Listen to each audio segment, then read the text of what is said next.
witwa nde? Gisubizo, ugiye muri competition urasiganwa mu kihe cyiciro? Ubu se nicyo wabwira abafana bawe, ugiye gutsinda cyangwa ugiye ku ruziga? Ngiye gutsinda ndifashwamo n'Imana.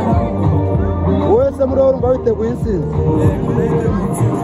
Okay, kuraje, reka tubonane nyuma y'irushanwa ndebe ibyo baba wakoze.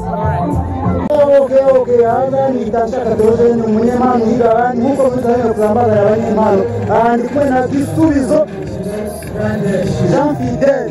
Gisubizo Jean Fidel, tureba kuvuga mbere yo kurushanwa ritangira, wambwira ko kuba uwa mbere ni ikihe kintu wumvaga wishingikirije cyagomba gutuma wumva ko ugomba kuba uwa mbere? Icyambere ni uko abakozi bikoze neza, muza n'abakoca beza, bafite n'intego uragira uti nuko wari ufite abatoza beza, ariko wowe mbwiza ukuri, nibanga n'ibihe nyirizina wakoresheje wowe ubwawe uretse kuba waratozwe neza wenda? icyambere ni ugukoresha ukurikiza ibyo bakwigishije, ikindi ukagenda wumvise. Okay, ni icyo wabwira abanyarwanda muri akanya by'umwihariko abantu bakunda skate?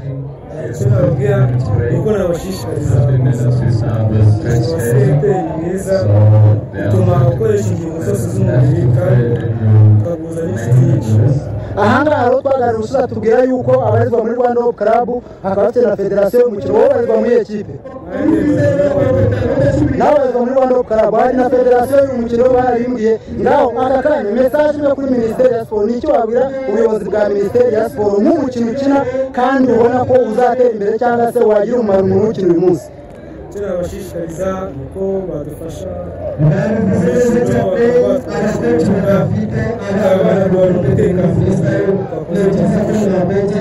uragira uti ni uko batwubakira ibibuga, ubundi nyine umutekano wo turawushima. Noneho ubutumwa utanga kuri federasiyo ya skate ndetse no ku buyobozi bwa Club ukinira muri Rwanda Hope Club?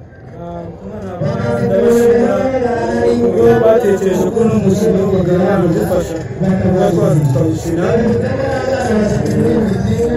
Okay, urakoze. Byiringiro inde? Gisubizo Jean Fidel, urakoze ngaho kandi kuraje.